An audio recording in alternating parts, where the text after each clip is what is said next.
காஞ்சிபுரம் மாவட்டத்தில் மத்திய அரசின் செல்வமகள் சேமிப்பு திட்டம் சிறப்பாக செயல்படுத்தப்பட்டு வருகிறது. காஞ்சிபுரம் தலைமை அஞ்சலகத்தில் ஏராளமானோர் சேர்ந்து பயனடைந்து வருகின்றனர்.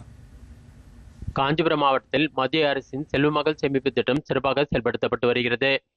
அஞ்சல் துறையில் பெண் குழந்தைகள் நலனுக்காக செல்வமகள் சேமிப்பு திட்டத்தை 2015ஆம் ஆண்டு மத்திய அரசு அறிமுகம் செய்தது. இத்திட்டத்தின் கீழ் 10 வயதிற்குட்பட்ட பெண் குழந்தைகள் பெற்றோர்கள் பாதுகாவலர்கள் கணக்கு துவங்கலாம். குறைந்தபட்சம் 250 ரூபாய் முதல் 1,50,000 ரூபாய் செலுத்தி கணக்கு துவங்கலாம்.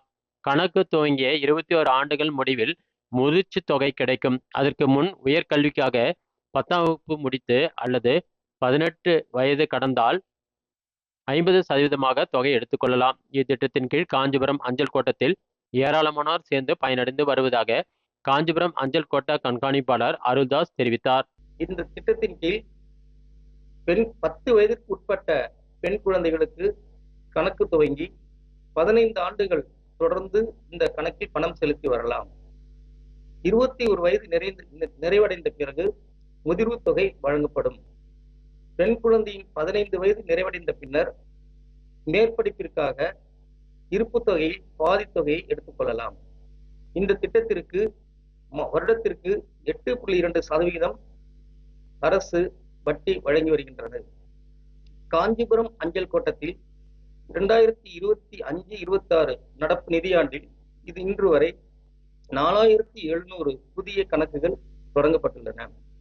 எனவே மிகவும் சிறப்பான இந்த திட்டத்தில் பெண் குழந்தைகளுக்கு 10 வயதுக்குட்பட்ட பெண் குழந்தைகளுக்கு கணக்கு துவங்கி பயன்பெற வேண்டும் என்று கேட்டுக்கொள்கிறேன். இத்திட்டத்தின் கீழ் ஏராளமானோர் காஞ்சிபுரம் தலைமை அஞ்சல் அலுவலகத்தில் செல்வமகள் சேமிப்பு கணக்கு துவங்கி பயனடைந்து வருகின்றனர். இது குறித்து பயனாளிகள் தெரிவிக்கையில், செல்வமகள் சேமிப்பு திட்டத்துல என் பெண் குழந்தைய சேர்ந்திருக்கோம். அதனால நல்ல பெனிஃபிட் இருக்கு. 5 வருஷத்துக்கு முன்னாடியே சேர்ந்துட்டோம். அதனால இவங்களுக்கு படிப்பு செலவுக்கும் நாங்க எடுத்துப்போம், கல்யாண செலவுக்கும் நல்லா யூஸ் ஆகும். இந்த வாய்ப்பு எங்களுக்கு மத்திய அரசு மூலமா இந்த செல்வமகள் சேமிப்பு திட்டத்தை கொண்டு வந்தாலும் ரொம்ப மகிழ்ச்சியா இருக்கு. எங்களுக்கு ரொம்ப நன்றி. செல்வமகள் திட்டத்துல நிறைய கேள்விப்பட்டிருக்கேன். அதுல இப்ப என் பொண்ணுக்கு 1.5 வயசு ஆகுது. இப்போ குழந்தைக்கு அந்த செல்வமகள் திட்டத்துல போட்டாங்க படிப்பு செலவுக்கும் கல்யாண செலவுக்கும் யூஸ்ஃபுல் ஆகும். அதுவும் இல்லாம இன்ட்ரெஸ்ட் அதிகமா இருக்குதுன்னு சொன்னாங்க. இந்த திட்டத்தை கொண்டு வந்த மத்திய அரசுக்கு ரொம்ப நன்றி. டிடி தமிழ் செய்திக்காக காஞ்சிபுரத்திலிருந்து BR சிவகுமார்.